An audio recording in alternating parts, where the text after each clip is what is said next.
Welcome to the second episode of American Society Quality Mumbai LMC's Leadership Excellence Series 2015-16 from Management Guru Dr. Manu Vora, who does not need any introduction. We are happy to have him amongst us today through Google Hangout. Today's topic is effective teamwork, and I hope you will find this very useful in your endeavor to excel as leaders. Dear friends, Dr. Manu Vora. Okay. Thank you, Mr. Vishwanathan. Good morning to all of you. Let's begin the journey in the effective teamwork. Now, the roadmap for today's session is we will look at several quotes on teamwork. Then I'll define what do we mean by team and teamwork. Some of the important aspect of any team is to do the goal setting and prioritize all the tasks for the team. The teams are generally chartered to do some problem solving, so there are some special tips. And when people are working in the teams, there is a requirement to give and receive feedback. So we'll look at some of the guidelines. We'll review team engagement model. And one of the new learning in this Google Hangout will be 5 dysfunctions of a team. I'll review major references, bring it to a close, and we'll acknowledge all the leaders and the coordinators. And there are 3 short but very nice YouTubes, so we'll play those before question and answer. Now, the very first quote is from a coach, Vince Lombardi, that's American football coach. Individual commitment to a group effort, that is what makes a team work, a company work, a society work, a civilization work. So as an individual, we need to commit to a group effort. Michael Jordan, who won a number of championships in the basketball for the Chicago Bulls. According to Michael Jordan, talent wins games. I think everybody needs to remain on mute, including your location, Mr. Vishwanathan. I hear the disturbance, sorry. Talent wins games, but teamwork and intelligence wins the championships. Andrew Carnegie talking about teamwork is the ability to work together toward a common vision, the ability to direct individual accomplishments toward organizational objectives, and it is the fuel that allows common people to attain uncommon results. Very, very powerful statement. The teamwork is the fuel that allows common people to attain uncommon results. Helen Keller, she's saying that alone we can do so little, together we can do so much. And Patrick Lencioni, the person who has written a number of books, and one of the books we'll be reviewing later is the 5 dysfunctions of a team. And according to Patrick Lencioni, remember, teamwork begins by building trust. And then the only way to do that is to overcome our need for invulnerability. That means sharing our strengths and weaknesses with others. We need to be vulnerable to others in the team. One simple request, kindly everybody go on a mute. I still hear the disturbance. Thank you. Now one of the quote from Jean Francois Scope is, I invite everyone to choose forgiveness rather than division, teamwork over personal ambition. Ken Blanchard, who wrote a 1-Minute Manager, is talking about none of us is as smart as all of us. Henry Ford, a beautiful quote, coming together is a beginning, keeping together is progress, and working together is success. Another quote from Henry Ford, if everyone is moving forward together, then success takes care of itself. And Phil Jackson, the coach under whom Michael Jordan was playing for Chicago Bulls here in the basketball team, he's saying the strength of the team is each individual member, and the strength of each member is the team. Very powerful statement. Few more quotes. Collaboration allows teachers to capture each other's fund of collective intelligence. This is where a lot of teachers who are in the audience and faculty, you work with the students with different inclination and collectively transmit the knowledge for the betterment of everyone. Next one talks about it takes two flints to make a fire. So in other words, when you are working together, you can make good things happen. Unity is strength. When there is teamwork and collaboration, wonderful things can be achieved. The fourth quote is, to me, teamwork is the beauty of our sport. Where you have five acting as one, you become selfless. And the very last quote here is, the best teamwork comes from men who are working independently toward one goal in unison. And this is implying men and women who are working independently toward one goal in unison. So let me share a story at this point. A person was on a deathbed and he had 4 sons. He gathered everybody at his bedside and asked them to take a piece of stick individually and see if they can break it or bend it. Each one of them were able to take one stick, and when they bent it, they were able to break it. Then he asked them to combine all the sticks and make a bunch, and then ask each one of them to try out, see if they can break that bunch. None of them could break that bunch of sticks pulled together. So the learning he gave to his 4 sons was that if you stay together, there's no force on this earth who could break you. But individually, you could be, will not be very successful, and somebody can essentially conquer you. So remember, teamwork is where everybody works together for a common goal. Now let's define a team. The group of people pooling their skills, talents, and knowledge with mutual support and resources to provide effective solutions for problems. That's the definition of a team. Why work in teams? You want to share perspectives, you want to learn from each other, you want to discover more about yourself and others, and you want to learn something new, supporting each other, experimenting, and at the end of the day, have fun. Now, there is a graphic here. If you see it, there's a dog and a cat going for a 6-pack of beer. So the idea is when there's a common goal, even enemies can unite. So if you are at a school, if you are at a university, if you are at a workplace, you are working with the friends and colleagues. So you should be uniting when there's a common goal. Let's define teamwork, which is the first bullet. Together, everyone achieves more. That's the TEAM. Now, as we all know, there are 5 stages of the formation to the disbanding of the team: forming, storming, norming, performing, and disbanding.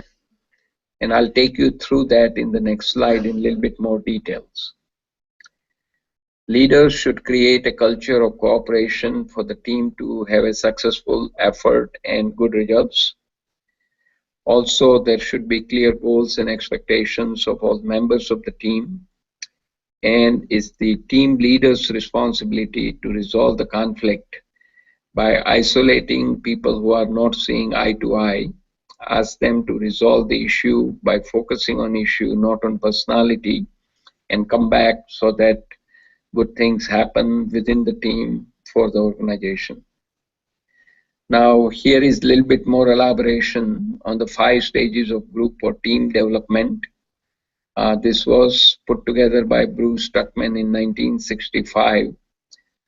So in any organization, when you want to achieve something or solve a technical problem or a customer issue or an employee issue or anything you want to improve upon, you need to form a team. And while you are selecting people in the team, the first effort is formation. So you want to pick the best people you can find who have the right skill set, and together they can bring value to tackle the issue at hand. So in the forming stage, you are building the team, you are identifying all the tasks, and then immediately when a new team is formed, people with different discipline, different ideas, there will be a storm brewing. And that is mainly due to personal ego. People want to show who they are, and the conflict will arise. And there is not much cooperation at the storming stage. Now you need to work through this storming stage quickly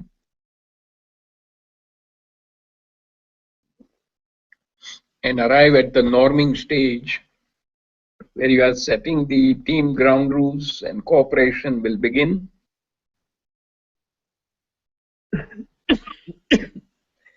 At that point, you are ready to perform. Sorry. And you will build close connections, and the results will start coming. When the team has achieved the objective, you need to disband the team, and you need to capture the future improvements, what worked well, what did not work well, etc.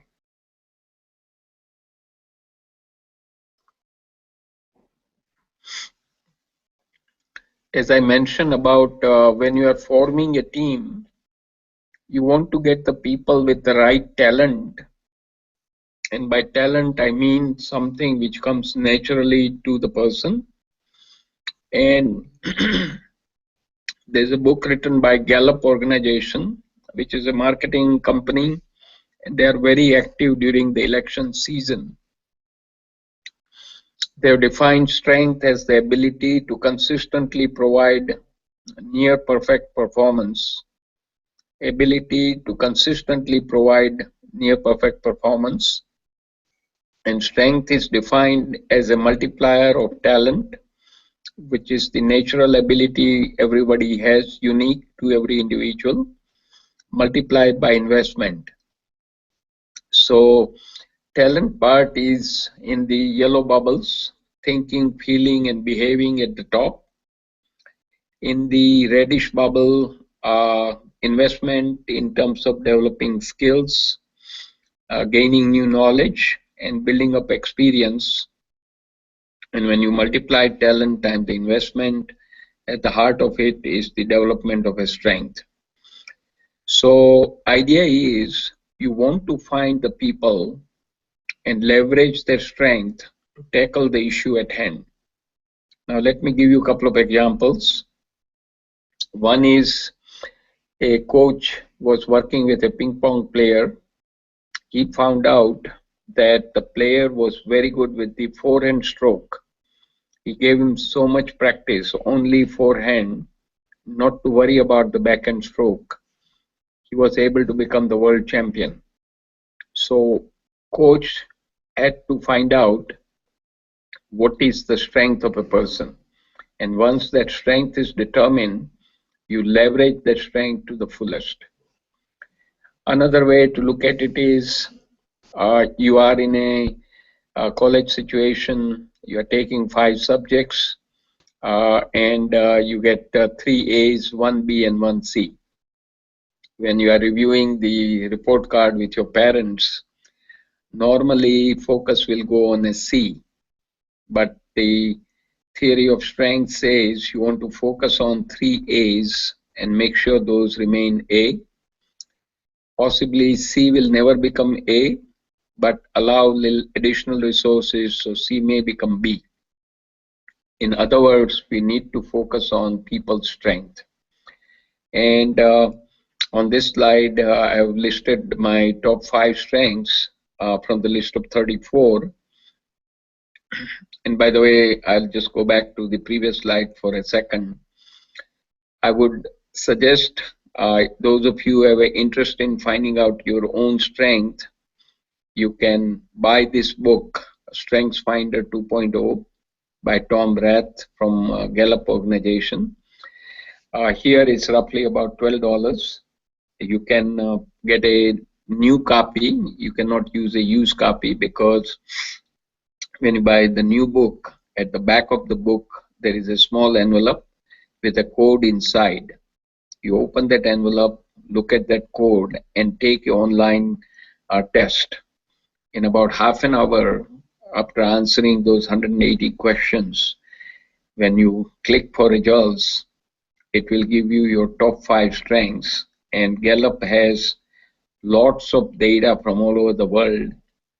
And they have identified 34 major strengths, and it'll give you your top 5 strengths. Now, for me personally, when I took this test several years ago, I am an arranger, more like a conductor of the symphony, where I would like to see different pieces coming together. I'm also an achiever. I have an inner drive that keeps me moving. I'm a learner. I get to move from ignorance to competence. And I am a faculty member teaching operations and supply chain, quality management, project management, risk management classes. So I'm always learning something new, and that energizes me. I'm a maximizer. Essentially, I look for excellence in everyone, starting with myself first.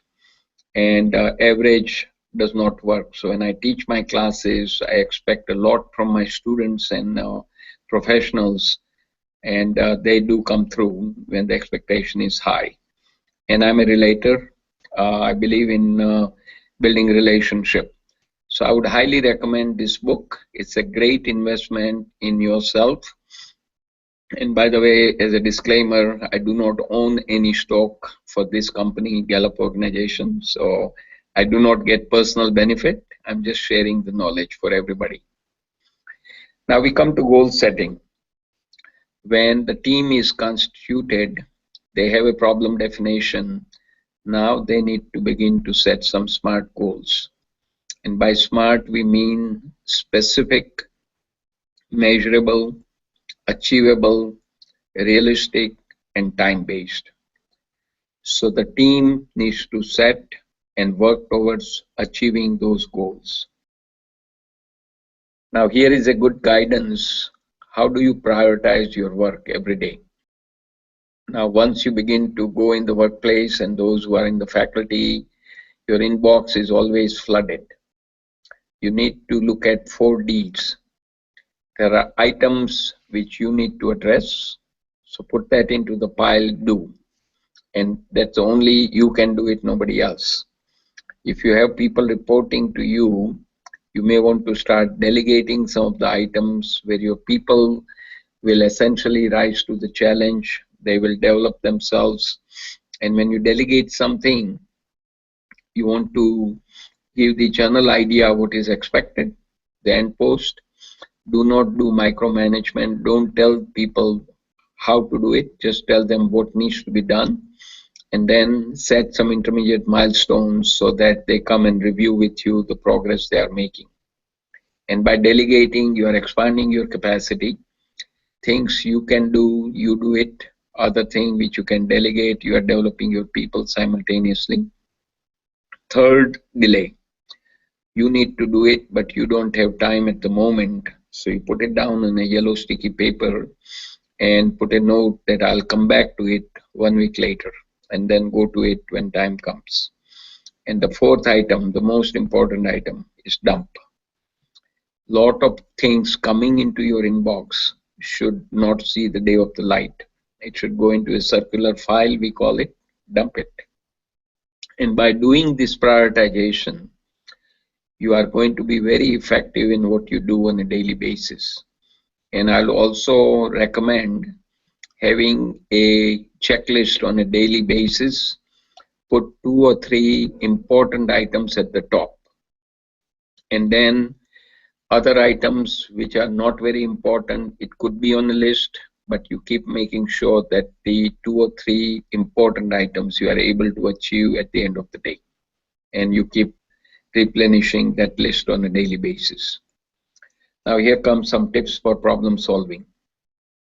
Now, in order to solve the problems effectively within the team, everybody should be able to share their views in a non-judgmental language, clarify the core issues, and focus on the issues.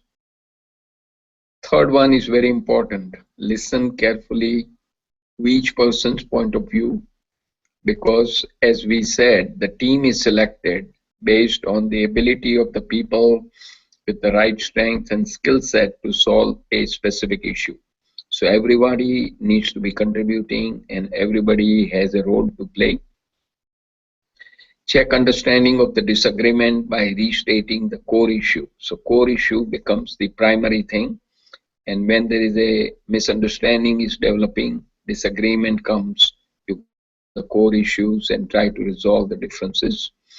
And good way to use the circling technique, where when the issue is on the table, you go around and ask for more comments and get the clarification, and make sure everybody is contributing, not few people who keep talking and rest are not participating. Now here is a guide for giving constructive feedback. Be descriptive and speak for yourself. Don't use any labels, don't exaggerate, or don't be judgmental. While you are giving the feedback, talk first about yourself, not about the other person, and phrase the issue as a statement, not a question. Restrict your feedback to the things you really know, and help people hear and accept your compliments when giving positive feedback. This is very important. So when teams are working hard, everybody is under stress. But when good results come, it is the team leader and other people in the leadership should take time out and thank the people on the team, compliment them, and that energizes the team. Here is briefly guide for receiving feedback.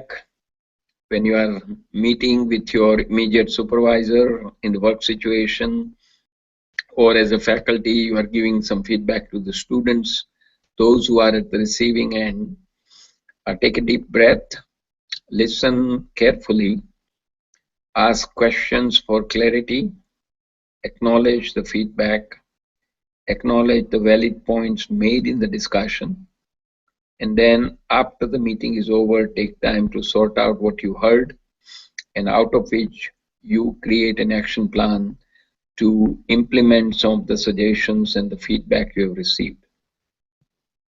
What's the purpose of the feedback?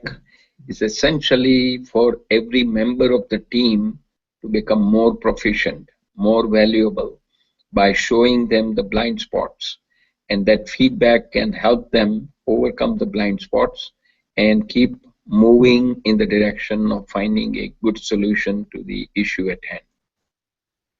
Now we are almost wrapping it up. Our team engagement model. So if you are in a team situation within, say, a group or a department, do a quick survey as a team leader, department leader. What percentage of people working in the team are satisfied? And in general, you will see about half of them, 50% or so. Others are not engaged, not satisfied. Then you ask, out of that, what percentage are motivated, what percentage are committed, and what percentage are really the advocates. At every time when you ask this question within that survey, highest number will be at the satisfaction level, little less in motivation, little less in committed, and lowest will be in the advocate. By advocate, I mean people who are so sold with the organization, its objective, mission, vision, etc., that they essentially become the mouthpiece for the organization. They speak very highly of the organization, its environment, and they encourage others to come and join and work with them. Now, this is one of the most important slide in the effective teamwork presentation. The book written by Patrick Lencioni in 2002, topic is 5 dysfunctions of a team. So whenever you are working in a team, one need to go through this checklist of 5 items and see, is the team functional or is there any dysfunction in place? If you have any one of the 5 dysfunctions, your team will be suboptimal and you will not get the best result. So let's see which are the 5 items. First of all, absence of trust, and that is more like a foundation. Team cannot be functional until there is a trust among the team members. And that trust is manifested when you share your strengths and weaknesses, so you are vulnerable to others. Second one is the fear of conflict. So what happens when a team is discussing issues? Few people speak up, others don't say anything, and team leader makes a decision based on partial input he or she received as a leader. Right after the meeting is over, there will be a parking lot meeting, we call it, where people will say, okay, that was her or his issue, I'm not with it, and I don't care. Now that's not teamwork. You are creating artificial harmony, yes, yes, yes, but you don't mean it. So you need to speak up, bring all the issues on the table, and don't worry about the conflict. You have to have a creative conflict while the discussion is on. But once the discussion ends, it's like a funnel. You take all the ideas into the funnel, and out of which you make a informed decision based on what you heard from everyone. And once the goal is set, everybody should be falling behind execution of that goal and the idea 100%. Third is lack of commitment. When things are not clear, people cannot commit to it. So when you are in a team situation, it's a management responsibility to give very clear direction. What are the goals? What are the objectives? What's the timeline? Then the team leader needs to be extremely clear with the members of the team where the work is divided, who is responsible for what. The next dysfunction is avoidance of accountability. When you have low standards, people slack off. And this is one of the big issues when you are working on a project teams. Not everybody is pulling their weight together. So the idea is when you are working in a team, each of the members of the team have a specific role to play. And they all need to be held accountable by other members of the team, because if one of them does not perform or does not provide input, the rest of the team will be struggling. And somebody has to take up that slack. And it puts the team behind in terms of reaching the objective, blowing off the timeline, and probably increasing the cost. And the last dysfunction, the biggest issue, is when people are so embroiled with their ego and status, they take their eyes off the ball on results. They do not have attention to results, and they are just worried about their own ego and status. And once you do this quick assessment of your team, that will show you that yes, your team is most powerful, you have no dysfunction, and you are ready to start performing at your best. And these kind of things are happening where high-performing teams are in place. They always look for avoiding the dysfunctions. And when you have this thing done properly and you have removed all the dysfunction, you are ready to roll, and you can bring great results to tackle the issue at hand and bring the value to the organization and serve your customers or solve any issue you have. Now, to wrap it up, at least on the presentation side, we have several good references. The first reference will keep showing up in all the modules. That is the Baldrige Performance Excellence Program criteria for performance excellence. This is by the United States Department of Commerce, National Institute of Standards and Technology, and they manage this Baldrige program where the best of the best organizations since 1988 are given the highest award by the President of the United States on a yearly basis. And these awards are started in manufacturing, service, small business, less than 250 people. Then they expanded it to education, healthcare, and nonprofit, including government agencies at the local, state, and federal level. And these criteria, developed by the stalwarts of the quality movement, Dr. Durand, Dr. Deming, has been adopted around the world. And in India, Tata Business Excellence model is mimicking the Baldrige program. And a number of other programs like European Foundation for Quality Management, EFQM, etc., are the takeoff from the Baldrige. Buckingham and Kaufman book from Gallup, First Break All the Rules, that's for recruiting people. And we'll pick it up in the talent management module. 5 Dysfunctions of a Team, beautiful book. And that book you can buy secondhand because there is no test you need to take. And Tom Rath book, StrengthsFinder 2.0, has to be a new book. And I'll be sharing the Managing Human Capital, a book chapter in Six Sigma for Transaction and Service, book published by McGraw-Hill in 2005, where it captures various aspects of managing human capital. I'll share it with all the coordinators after this event is over today, and feel free to post it and share it digitally with everybody who have interest in this topic.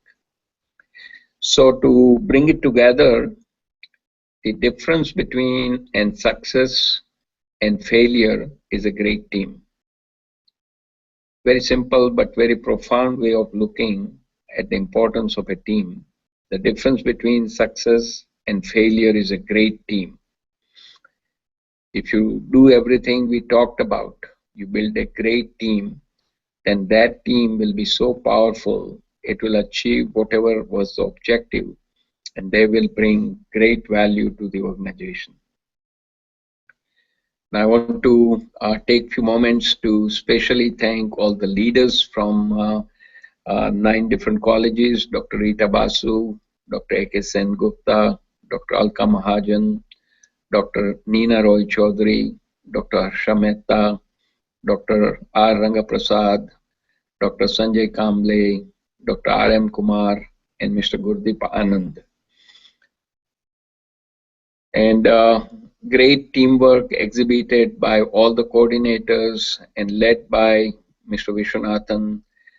This is the teamwork in action. We had a first trial, then we had a first session on leadership excellence. Now we are in the second session.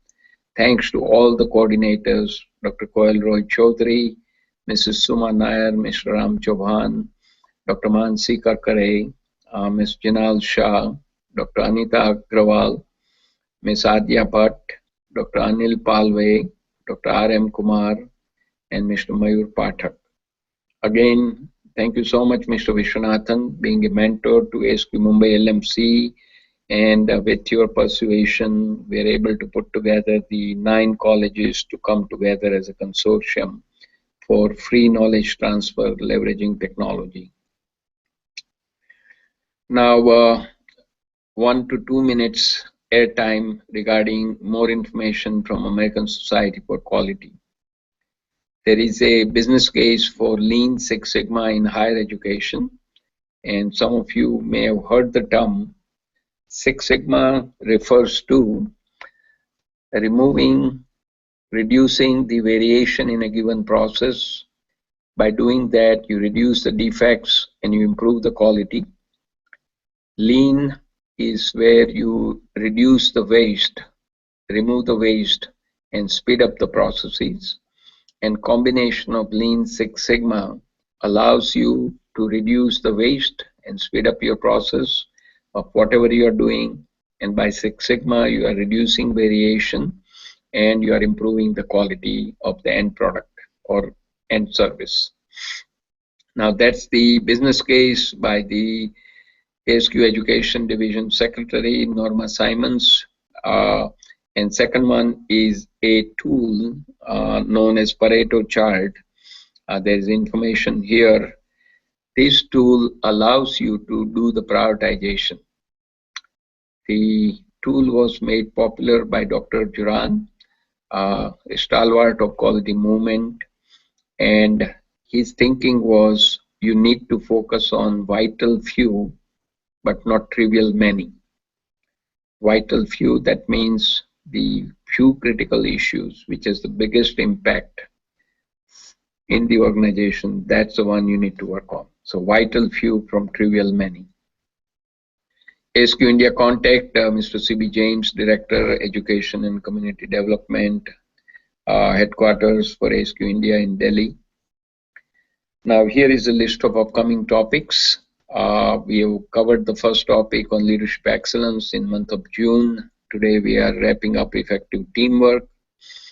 Next topic is effective time management, Friday 21st August, same time. And then for the September and October, we are going to pick up effective meeting management and effective decision making.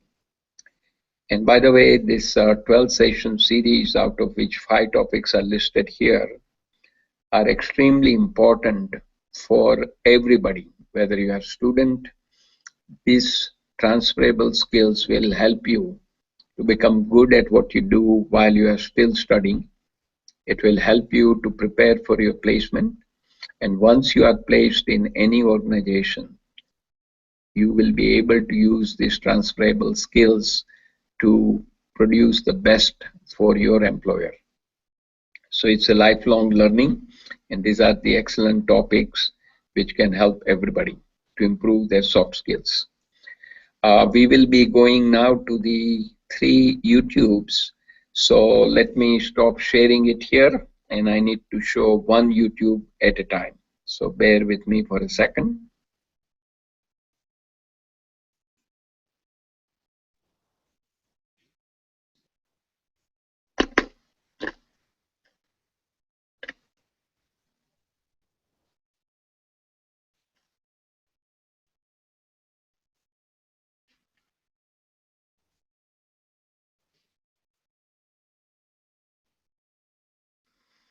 Now this is about a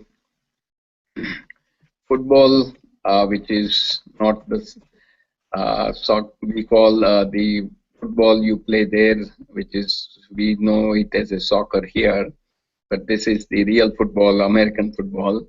And the formation as a team, you will be able to see how the teams move. It's about great teamwork. So I'm going to start the video.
It is on the screen now, and I will start the YouTube.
Uh-oh.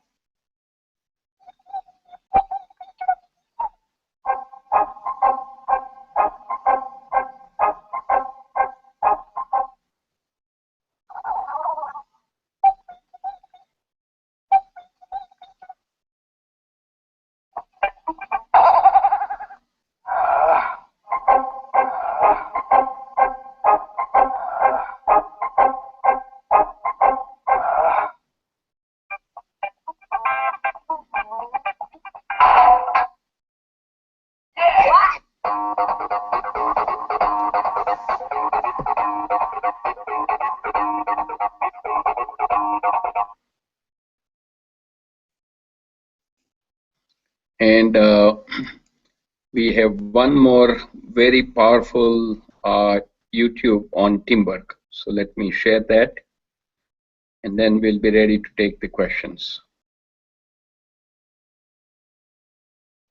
Updated Wizard 240 10. We own the airfield and airspace. You are clear for takeoff. Have a good one. Oh, clear for takeoff. Hello, so what did you do about it? We're clear for takeoff. I went 240. Take it all. Check your book right now. Take a check. Ticket on the screen. Let's roll.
Okay, so at this point, we have concluded the presentation, completed the YouTubes, and we are ready for a Q&A session. I'll call out the college name. Please unmute one at a time only, ask the question, and then go back on mute. So the list I have, I'll go through it. Dr. Roy Chaudhary from your college, unmute and ask the question.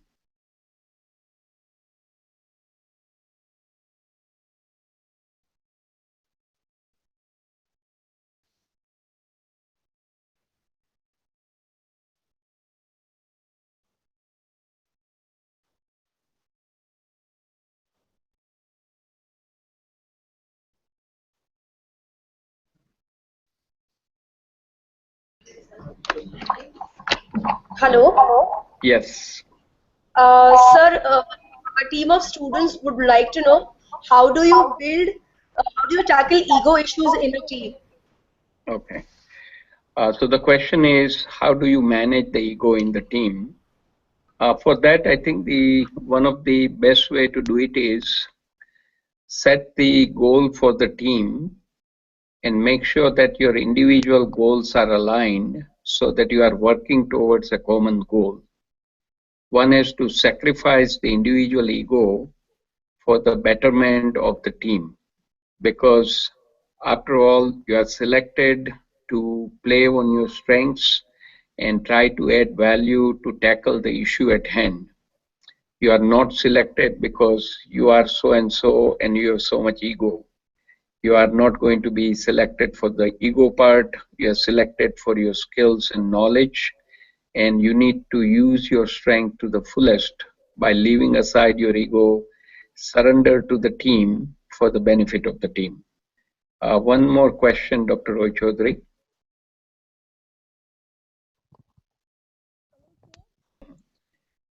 Mr. Ram Chauhan, SISCOM, SciSCOM. Any question? Unmute and ask the question, please.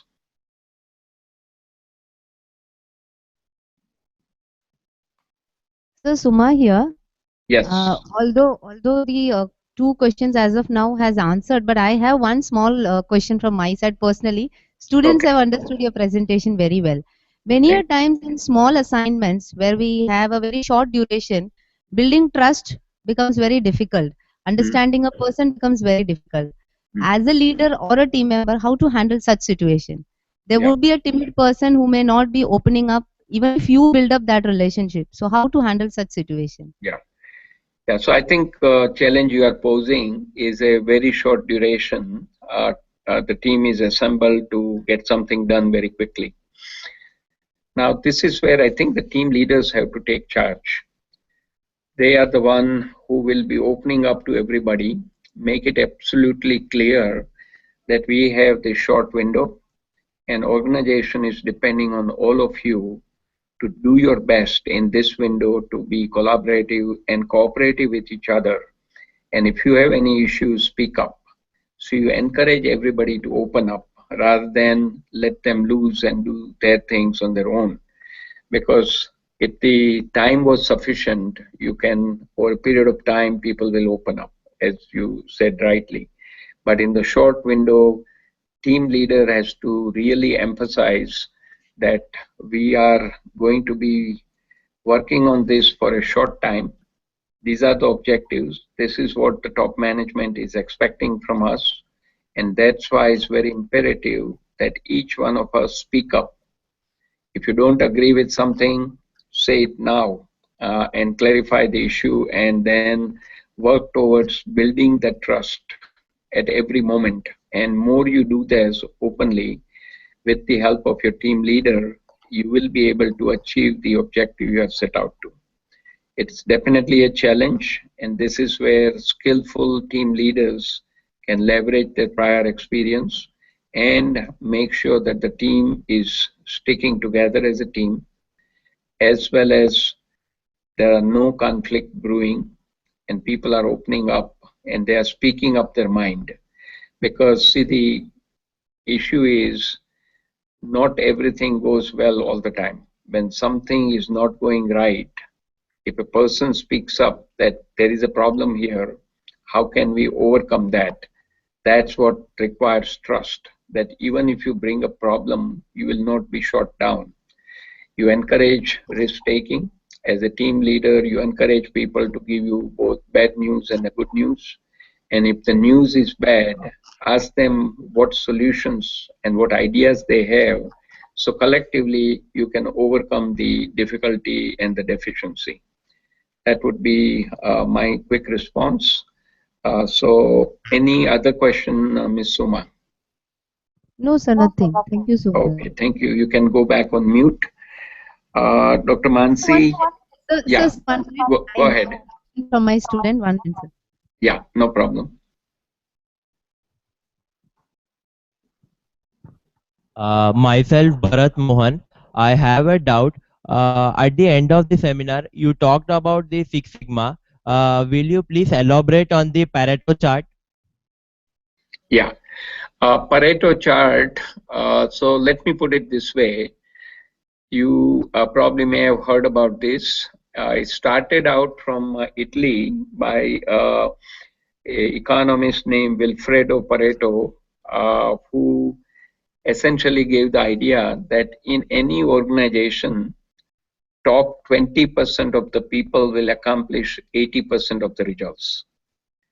So you look at a marketing function. The top 20% of the marketing personnel will bring 80% of the revenue for the company. And the rest of them, 80%, will only bring remainder of the 20% of the revenue. And this is a rule of thumb called a Pareto principle. Idea is you are working on some issues. There are a number of issues at hand. So you do the brainstorming, you look at the data from the process, and then you begin to see which one has the highest impact for the process or to the organization. You want to address that item first. We call it biggest bang for the buck. That means if you tackle this most difficult item first, bring it to closure, solve that issue, you will have great value coming back to the organization. And we'll go into a little bit more depth offline. I'll be happy to share that information with Ms. Suma. And there is a very simple way to plot this Pareto chart by listing all the issues and its impact. So issues will be listed on the x-axis and its impact on the y-axis. And then you arrange those bars with the highest impact to the lowest impact. And then it just stands out.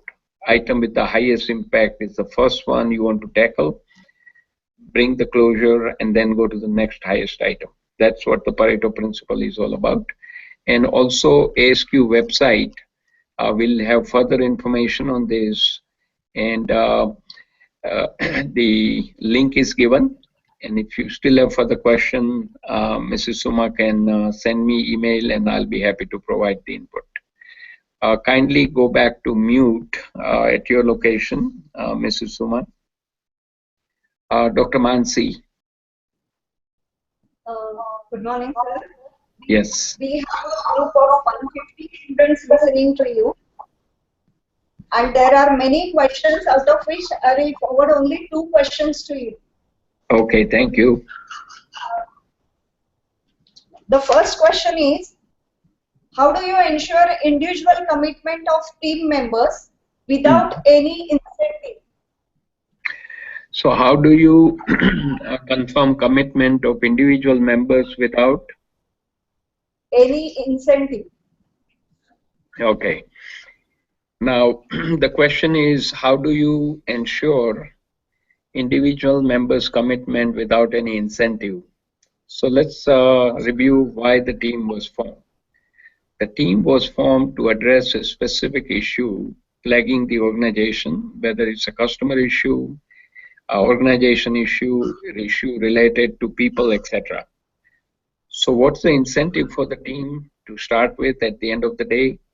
When the team finishes their work, the incentive is top management will recognize that this team did what it was expected to do, and they will recognize the team in whatever way they have the system in place. So the individual incentive, when you are looking at individually, then there is a splintering of the team. But you look for how do you stay together as a team, resolve the issue, solve the problem, and bring the solution to the attention of top management, which will be very happy to acknowledge the contributions you have made that can affect the performance review. And second of all, individually, you are now building up a new skill set. You are learning new things. And as a result, you may be called upon to become the team leader for the new projects when they pop up. So the incentives you need to think about in broader term, not just personal gain, but the gain for the team, gain for the organization. And this is where you are essentially giving up your personal ego and personal desire for the betterment of the organization. If you remember last time in the leadership excellence, we had level 5 executive, where he or she will not be looking for personal gain, personal publicity, but look for the best interest of the organization. These are difficult things to do, easy to say. People have to work on it, and remember, goal of the team is to tackle the issue. You are not there just as a person selected and you are just sitting there and thinking about your individual incentives. Thank you, sir. One more question. Okay, thank you. You can go to mute. One more question, sir. Okay, go ahead. How can we avoid influence of one non-working member of a team on other working members of the team? Okay, so the question was, how do you balance the one person who is very forceful and others are not speaking up? So this situation, I've been through it many times. Here, the team leader has to be proactive. They need to bring that person who is very vocal and not allowing others to contribute on their side. Give the guidance that, look, everybody is selected to work on this team to make specific contribution based on their skill set and their strengths. So don't be overpowering. Allow others to contribute and ask that person to even ask others in the team to speak up and encourage others to give contribution. If you don't do it proactively, what will happen is other people will start shutting down. And I had personally seen that happening when I was at a multinational company, that I will bring a lot of ideas, but my supervisor would not listen. At that point, I decided, why should I break my head? There's no appreciation of good ideas I'm bringing on the table. So you just go along and you just shut down. And that is sad part for the team, because you are now losing contribution of a person We're supposed to be giving contribution, and it's the role of the leader to encourage everybody to be participating. And those who are overpowering, we call it the loud mouth, you need to manage them and tell them good instruction that please look for the interest of the team, allow others to speak, and allow them to contribute as well.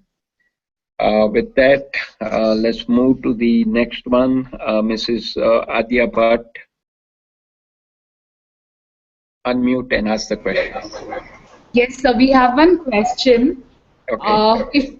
If our team is lacking in confidence, what steps can we follow to get it back on track? Okay.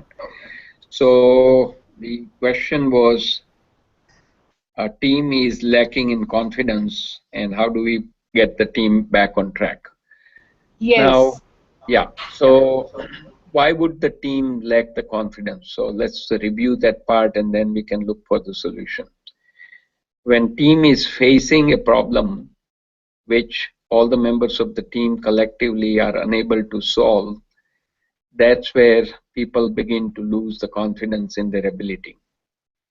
So this is where team leader working with the sponsor of the project, etc., needs to put their head together and see we have some real technical challenges, what additional resource we can leverage.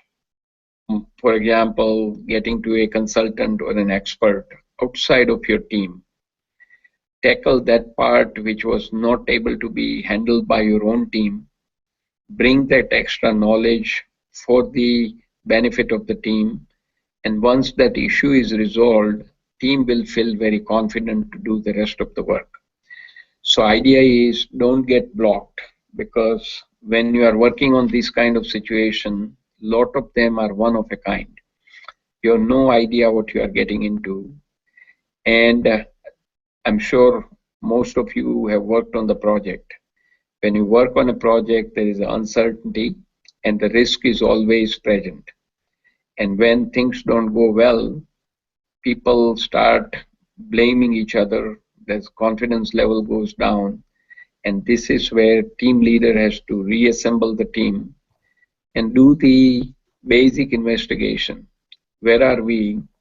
Why there is a lack of self-respect and confidence, and what can we do to overcome that? And this requires open discussion and quickly doing it rather than wait till the end and nothing has happened and people are blaming each other and there's a discord among the team members. And that is not healthy. In all of these situations, timing is very critical, and leadership, the project manager, team lead, they have a lot of responsibility to keep the communication going. They need to be proactive and they need to sense it, because you need to see whether the team is working together as a team or not. Because one, the results are not coming. Secondly, they are fighting with each other and there's a bickering going on. And that's the time you stop the press, assemble the team, ask everyone frankly what's going on and what can we do collectively to regroup. And that's the best way to handle the situation, to bring back your confidence level. With that, we will go to Professor Anita Agrawal.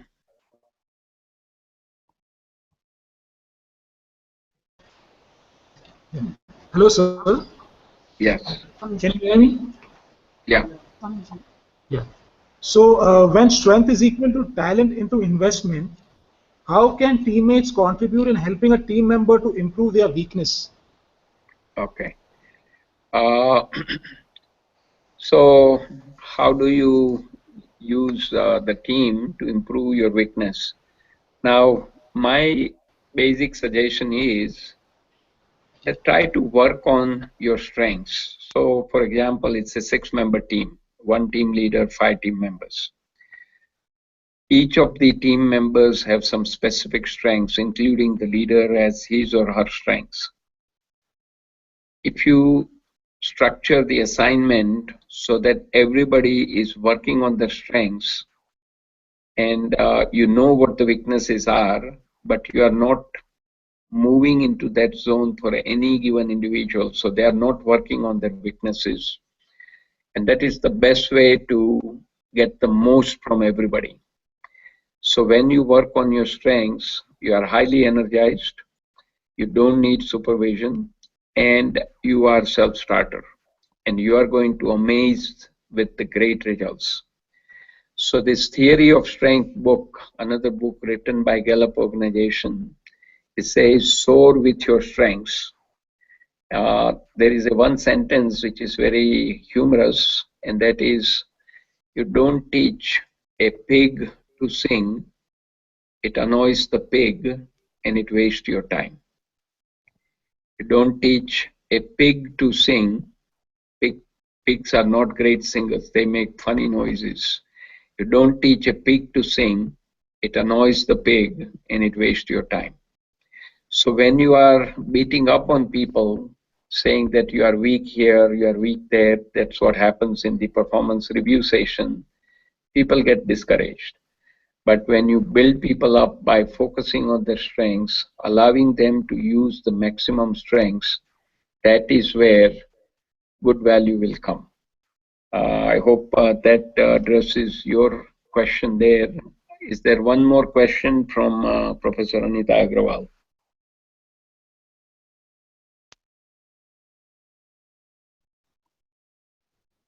I think momentarily they are gone.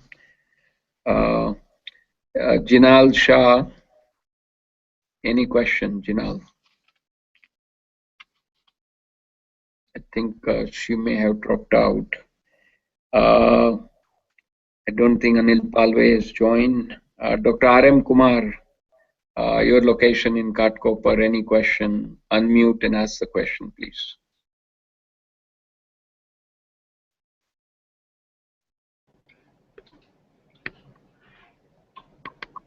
Good morning, sir. Good morning, sir. Yes, good morning.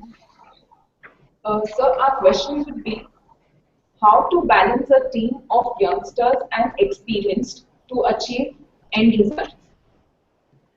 Okay, so I got partial questions. How to balance the experience and youngsters, experienced and youngsters. A team of experienced people and youngsters. Okay, so you have in the team some people with a lot of experience, and then you have some youngsters who have joined the team. Is that the question? Yes, sir. Yeah. So how to manage and balance them? So to balance this effort, you skillfully choose the people who are with experience with the organization for a longer time, so they've seen a lot of things and they can bring value from the past experience. But by bringing the young blood, you are going to have newer ideas, and if you blend it skillfully and carefully with the help of the right leadership, you can make best use of both the sides. People with experience there for a long time, and the new people who are just joining, they will gain the experience, they will get the knowledge, they will get the confidence to work with others, and they are able to give some new ideas which can improve the situation in a big way. So that would be my suggestion, that you need to be a little bit more aware about it, allow the people who are new to speak up, listen to them, because everybody wants to contribute. They are there to add value. Nobody who comes to a situation or in the organization or the team that they want to not contribute. They want to contribute, provided their contribution is accepted and they are well accepted in the team. So that's how I would say you look at the combination, young and the experienced one together. Any additional question from Ghatkopar, Dr. Kumar? Yes, sir. Can lack of recognition for individual contribution become a hindrance in motivating a person to perform in a team? Okay. So lack of individual recognition in a team, will that discourage them to provide contribution. Now, could you please go back to mute because there is a disturbance.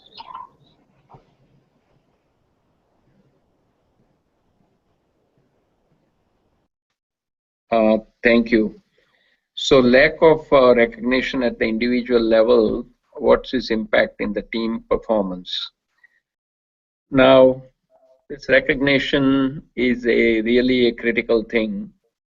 While I was with AT&T Bell Labs, we took some survey and found out recognition was the last item on the list in terms of the people feeling that they are getting recognized. Now, recognition doesn't mean that when you do the review, you get some appraisal done and then you get some money, etc., bonus, whatever. Recognition has to be on an ongoing basis. It has to be in various forms. So one of the way to give recognition by the team leader is that when individually people make great contribution within the team, you can have a short email or go around and give a pat on the back and acknowledge in a sincere and timely way the contribution they made to help the team overcome a critical issue. How do you determine and use your strength? That is the question. One of the within the team, within the organization, those who are in the leadership role, they can be observing and they can determine who has the strength.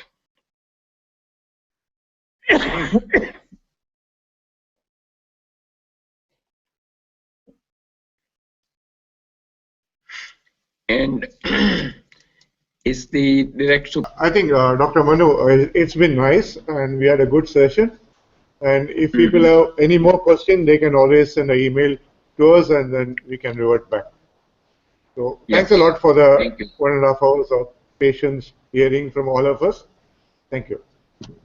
Thank you. Thank you, everyone. Thank you so much. Yes. And good night.